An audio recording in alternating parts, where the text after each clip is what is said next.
Hey everybody, welcome back to the channel. On this channel, we talk about points, miles, and how to travel for as little money as possible. One of the things I want to achieve with this channel is kind of document all the different redemptions that I want to make in the future, and I'll even get into past redemptions I've made.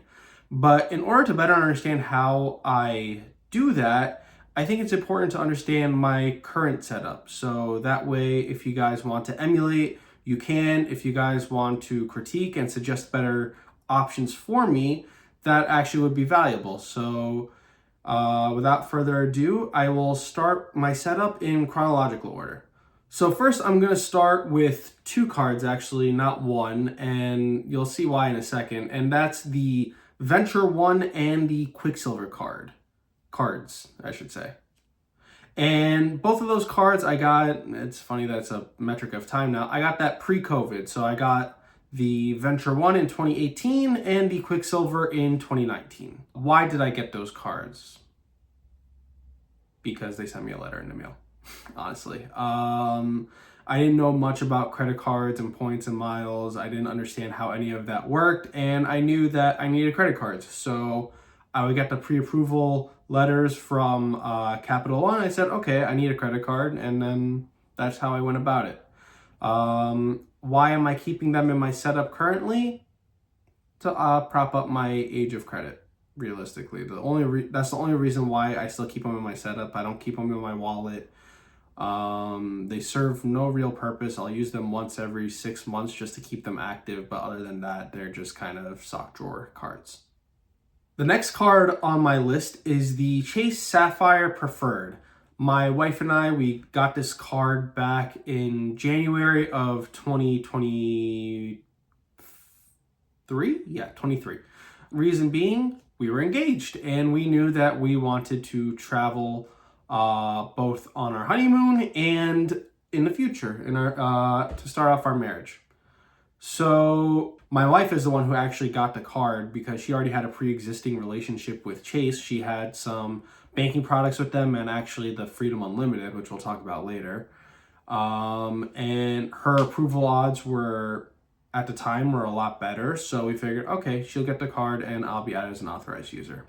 When we applied, we got approved and we received a 75K sign-up bonus. I made a mistake and I didn't actually record it at the time. It was either 60 or 75K. And anything that had to do with the wedding that we could book on credit cards, we put on the credit card and pay off right away. So that way we were able to meet the sign-up bonus, I would say within a month or two. So why we keep that card now in our setup? I don't use it much personally. I use it when I'm going to work because I'll take the train, including the subway, and it has the 2X on travel category. But other than that, it doesn't get a lot of use in our daily routine. I would say, though, the best reason to keep it, and this isn't going to be groundbreaking news for anyone that's already in the space, the access to the travel partners. Chase's travel partners are among the best in the business.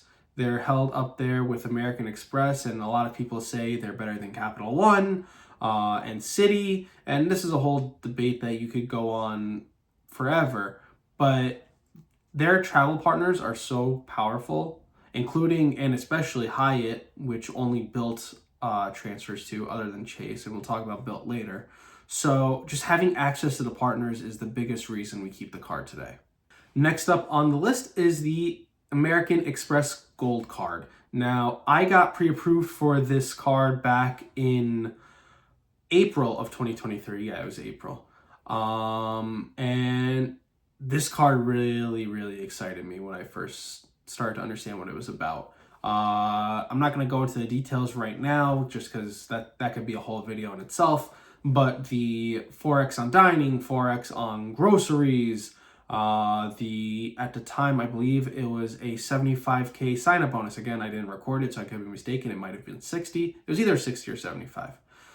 It was an exciting sign-up bonus. We were still engaged, so there was still plenty of spend to put on that card. And I thought it was a really good opportunity to diversify my portfolio. Basically, I had whatever cash back I had at the time with the Quicksilver and Venture 1. I was starting to earn travel points for Chase, and I was already aware at the time of how powerful American Express's travel partners are. So I thought it was a good idea to diversify my transfer portfolio, if we could call it that. And I knew I would be able to put a lot of work in this card. Even today, so this is back in 2023, so almost 2 years later, this card is a workhorse for us. We use this several times a week. My wife and I, we order in at least a couple of times a month, so we take advantage of those Grubhub and Uber Eats credits. Whenever we go out for food, it's a workhorse. We earn so many points on it, and it's going to stay in my setup for the long foreseeable future. Unless they really, really change something in the next refresh, which I don't have to worry about for a couple of years because they just refreshed it in 2024. Next up is the Capital One Venture X card. I applied for this card in December of 2023, and I received a $75,000 point sign-up bonus.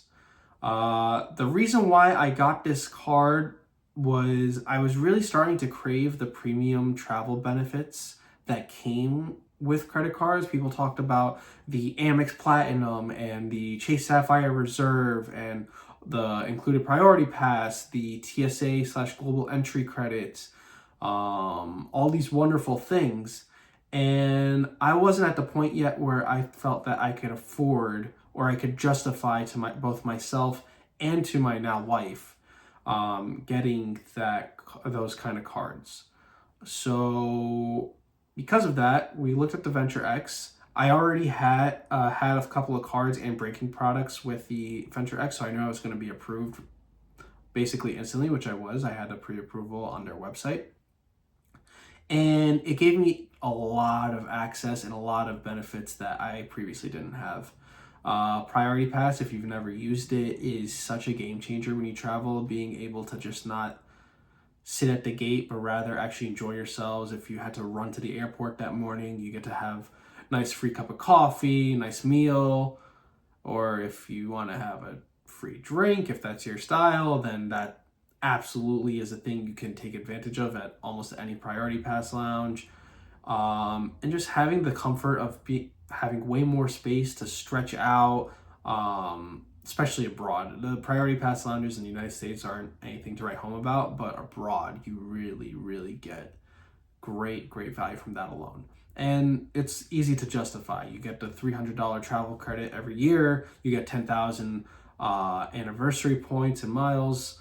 It's just so easy to justify. And the 2x catch-all on the card for any spend, it's just unbelievably valuable. We use this card for anything that doesn't fall into a specific category on our other cards. So gas, at the moment, we don't have a card that earns on gas, so all of that goes on the Venture X, which I know isn't the best, but it's better than earning 1x. Anytime we shop online at miscellaneous stores, or if we're just at a place where we're not entirely sure how it's going to code, goes on the Venture X. It's a workhorse for us. After that, we have the Bilt MasterCard. I applied and was approved for this card back in May 2024. Reason being, at the time, my wife and I, we were renting an apartment out in Queens.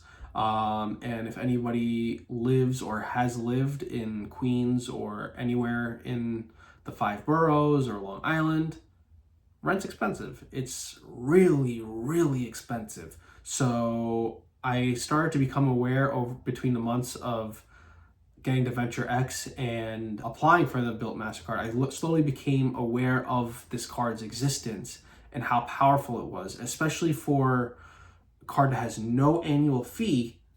You earn 1x on rent. You don't see that really anywhere else. You'll see some people online saying that they'll take their other credit cards and they'll prepay for a couple of months of rent, and sometimes they'll take the 3% processing fee to pay their rent, but we didn't have to do any of that. Granted, with our landlord, we stayed in a 2-family, so it's not like we could just use the routing number and put it in Venmo, because that's what we did. We used Venmo and Zelle to pay our landlord. No problem. With Bilt, they will write a check on your behalf, and that's what we did for the entire duration of our stay at that apartment. Every month, we would initiate the transaction, and within a week and a half, they would see the check in the mail, and it was no problem. And they have really consumer-friendly features like Bilt Protect, which basically protects your credit limit if it's a little too low or if your rent exceeds your credit limit. It basically withdraws the money straight from your checking account, so it never impacts your credit utilization, which I think is really, really consumer friendly.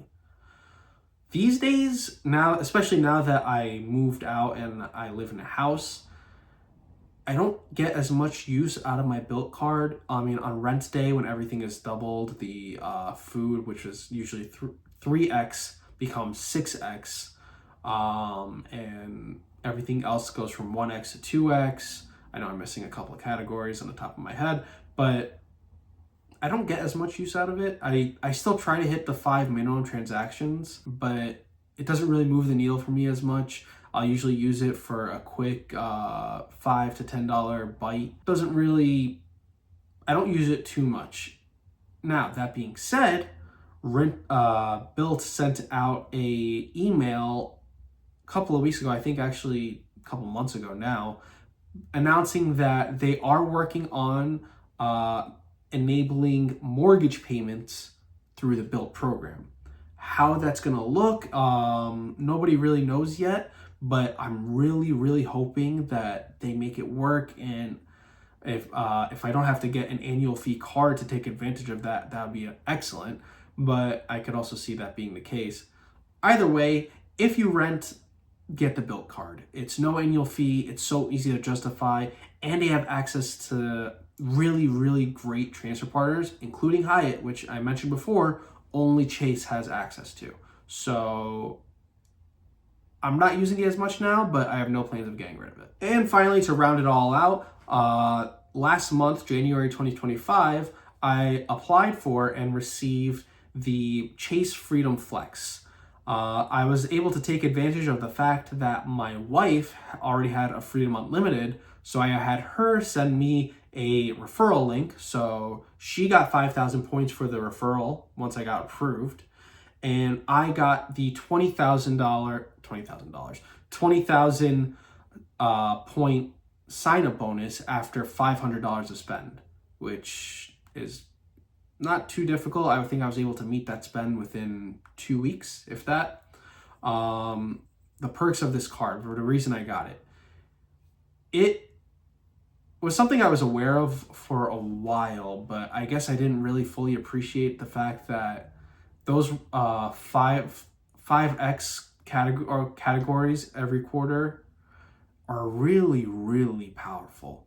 Like, for example, this month, the 5x categories are gym memberships. I go to the gym. 5x on groceries. That beats the Amex Gold. Amex Gold is 4x on groceries. This is 5x. Norwegian Cruise Lines, which I thought was really interesting and not something I'm planning to take advantage of, but it's nice to know that's there. If there's some people who are planning their cruises for the year, that would be an excellent, excellent way to take advantage of that.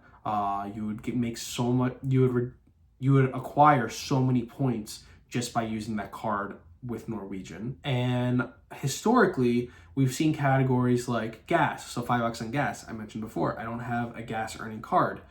5x on Amazon. It's pretty self-explanatory. Having Amazon as a 5x would be huge.